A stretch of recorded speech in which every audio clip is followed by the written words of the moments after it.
What is the potential at the center of the square shown in the figure? Here Q1, Q2, Q3, these values are given. Center of the square.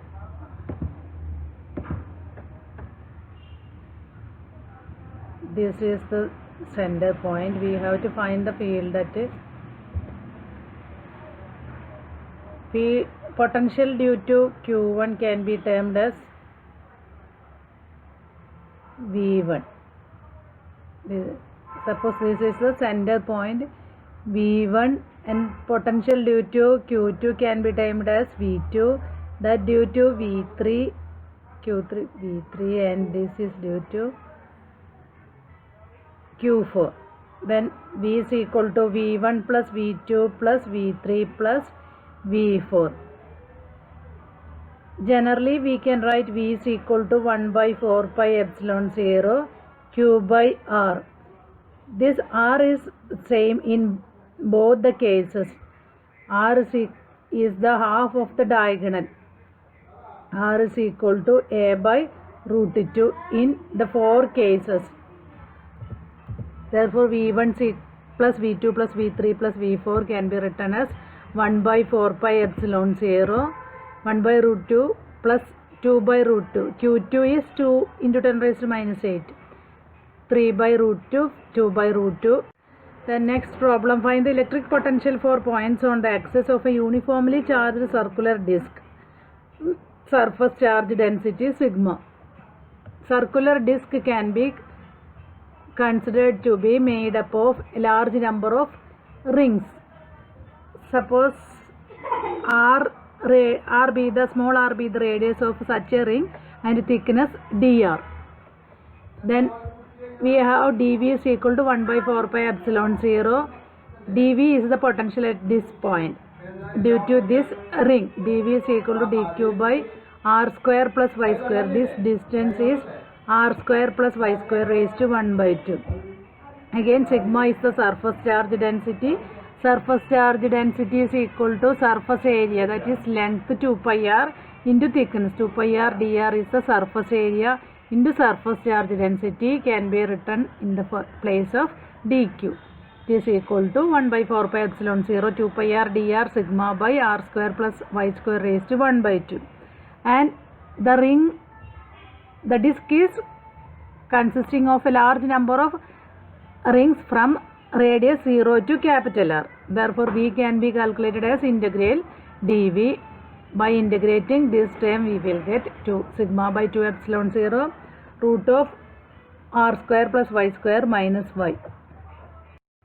Then calculate the potential V at a distance r from an infinite line charge whose linear charge density is lambda. Infinite line charge. We are taking a reference point which is at a point A. Generally we are taking the reference point will be at infinity at zero potential, but in this case the charge distribution extends even to infinity. Therefore zero potential is not cannot be applied here. Therefore reference point from A to R. D is equal to minus integral E dot dl. T is equal to, but E is equal to 1 by 2 pi epsilon 0 lambda by R. We have already seen the line charge electric field as 1 by 2 pi epsilon 0 lambda by R. Let the reference point be at a distance A from the line of charge. Here the potential at infinity cannot be taken as 0 because the charge distribution itself extends to infinity. And we are representing dl. In this case dl in the form of cylindrical polar coordinates. Dl is equal to dr r plus r d phi phi plus dz z. Here only E consists of only r terms, therefore this term is only necessary because other dot products cancel each other. Then V is equal to, V can be written as V is equal to minus integral A to R 1 by 2 pi epsilon 0 lambda by R r dot dr r. all the other terms dot product will cancel each other. It is equal to minus 2 by 2 pi epsilon 0 minus lambda by 2 pi epsilon 0 1 by r dr within the limits a to r. 1 by r, integrating 1 by r, we will get log r by applying the limits lambda by 2 pi epsilon 0 log a by r. Okay. Next, if 120 drops charged to 200 volt, 120 single drops coalesce, combine to form a single drop, what will be the potential of the bigger drop? What is the ratio of the energy of the bigger drop to the initial energy of all drops? We can calculate the potential of a single drop by V1 is equal to 1 by 2 4 pi epsilon 0 cube by r. It is given as 200. Initial volume is equal to final volume. These 120 drops are forming a single drop, therefore volume will not change. Initial radius small r, final radius capital R, therefore 120 into 4 by 3 pi r cube is equal to 4 by 3 pi capital R cube. Thus we can see capital R is equal to 120 raised to 1 by 3 times small r. And final potential 1 by 4 pi epsilon 0, final charge is 120 times the individual charge. 120 cube by capital R is the distance, then it is equal to capital R is replaced by 120 raised to 1 by 3 R.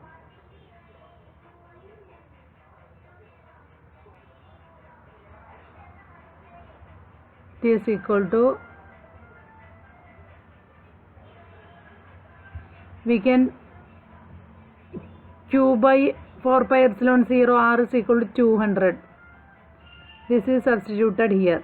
Q by 4 pi epsilon 0 R into 120 by 120 raised to 1 by 3. By calculating, we will get 14865.76 volt. Final potential. Then initial energy of a single drop is equal to 1 by 2 into QV. 1 by 2 QV. V initial into Q is the integral rho dV. It is equal to 200 volt. 1 by 2 into 200 into Q. The total initial energy is equal to 1 by 2 120 into, this is the energy of a single drop. Total energy 120 into 1 by 2 into 200 into Q. Final energy is equal to 1 by 2 V final rho dV. Final potential 4865.76 into 120 Q. Therefore, ratio of energy is E final by initial is equal to 24.3. Then ABCD square 2.6 1.5. We have to find the work done in moving plus 5 microcoulomb from the center to the midpoint here AB. Potential at the center is 0 volt, plus 2.6 minus 2.6 minus 1.5 plus 1.5. Potential at the center of a charged conductor is 0. That is the assumption here. Potential at the midpoint of AB. 2.6 divided by 10. This is total distance is 20 centimeter. Midpoint we will get 2.6 by 10 minus this one minus 1.5 by 10. Then plus 1.5. This charge is to be taken for calculating here. Therefore, this distance is 20, this is 10. Therefore, this distance is root of 10 square plus 20 square plus 1.5 and minus 2.6. 5.47 into 10 raised to 4. Therefore, work done is equal to Q into V2 minus V1. V1 is 0. Therefore, Q into V2. Q 5 into 10 raised to minus 6. 5 microcoulomb charge minus into 5.47 into 10 raised to 4 is equal to 0.27.